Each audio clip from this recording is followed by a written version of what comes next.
The Frozen Tides of Aeloria, Part 4. The heart of the frozen dragon battlefield did not erupt all at once. It fractured like glass under pressure. The moment Mira raised her hand, the frozen sea answered not with chaos, but with precision. Towering shards of ice surged upward in perfect arcs, forming walls, spears, and barriers that reshaped the ruined city into a living fortress. The soldiers of the Abyss Order halted. Not out of fear, but calculation. Their cloaked leader stepped forward, boots crunching softly against the frost. "Remarkable," he said calmly. "You've awakened far faster than we anticipated." Kael tightened his grip on his blade. "Stay back." The man ignored him. His eyes remained fixed on Mira. The voice within Mira didn't move. Her breathing was slow, controlled, but inside nothing was calm. "You are not ready." A voice echoed deep within her. It wasn't the dragon. It wasn't the darkness. It was something older. Something woven into the heart itself. "I don't have time to be ready," she whispered under her breath. The voice responded, colder this time. "Then you will break." Her eyes flickered. For a split second, the ice around her trembled. Kael noticed. "Mira." "I'm fine," she said quickly, but she wasn't. The dragon's secret great ice dragon shifted behind her, its massive presence pressing against the battlefield like a silent storm. "You pushed too hard," it said into her mind. "I don't have a choice." Mira replied, "There is always a choice." "Then tell me what it is." The dragon's eyes narrowed. And for the first time it hesitated. Kael caught that. "You're hiding something," he said sharply. "What aren't you telling us?" The dragon turned its gaze toward him. "Ancient, heavy, the heart she carries is not just a key." Mira's breath caught. "What do you mean?" The dragon's voice lowered. "It is part of me." A truth uncovered. Battlefield seemed to dim around them as the weight of those words settled in. Kael frowned. "Part of you? That crystal?" "Not a crystal," the dragon corrected. "My core, my essence, the source of my power." Mira stepped back slightly. "Then, what does that make me?" The dragon didn't answer immediately. It simply looked at her.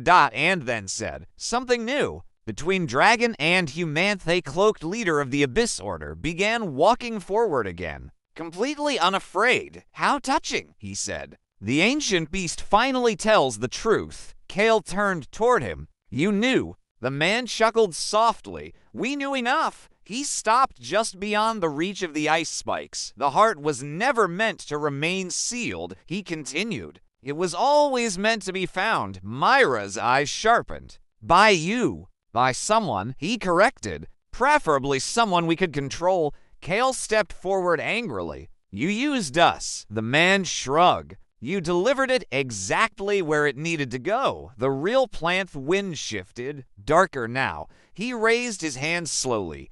"Do you really think we came here to destroy the seal?" Mira felt it immediately. The prison beneath them stirred, not violently, but deliberately.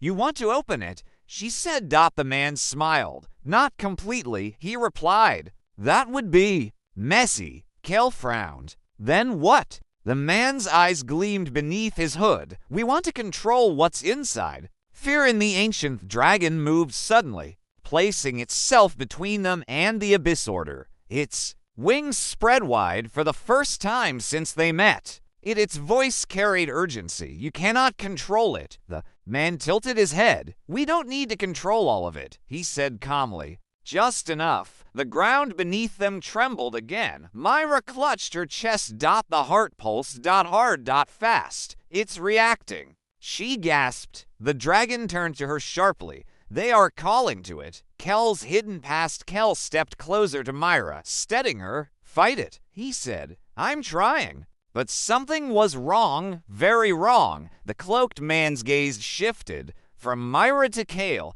"Interesting," he murmured. Kael stiffened. "What? You don't know, do you?" "Know what?" The man took another step forward. "You're not just a sailor." Kel's jaw tightened. "I don't know what you're talking about." The man raised his hand again. Dark energy flickered around it. "Then let me remind you. Memory unlocked pain exploded in Kel's head. He dropped to his knees. Clutching his skull. Images flooded his mind. Fire. Ice. A battlefield not of humans, but of titans. And at the center a younger version of himself, standing before the dragon, holding the heart. No? Kael whispered. Mira turned to him in shock. Kael? The dragon's eyes widened. Impossible. The cloaked man smiled. Oh, it's very possible. The forgotten guardian. Kael gasped as the visions sharpened. I've been here before, he said, his voice shaking. More images. The sealing of the dragon, the creation of the prison, a group of warriors.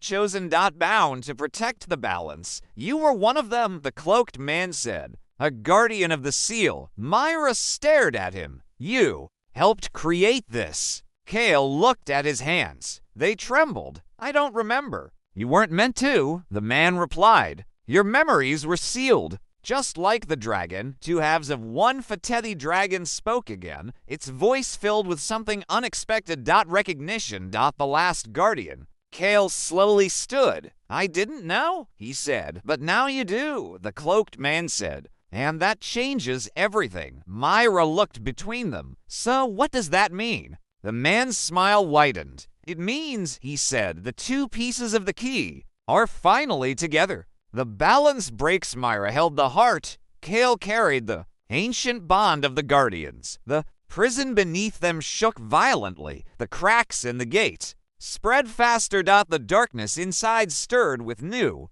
strength. The dragon roared. You are tearing the balance apart. The cloaked man raised both arms. Yes, he said, that's the point. The edge of collapseth. Ice beneath the battlefield shattered in massive fractures. The sea below churned violently. Dark mist burst through the widening cracks in the gate. This time it didn't stop. Mira staggered. I can't hold it, she cried. Kael rushed to her side. You don't have to do this alone anymore, he said. She looked at him. Fear. Hope. And something else. What do we do? Kael took a breath, and for the first time he knew. We stop them, he said. A new alien Seth dragon lowered its head beside them. Together, Mira nodded. Kael tightened his stance. The storm above them roared to life. Ice. Sea. And shadow collided. The war was no longer coming. It was here. End of part 4.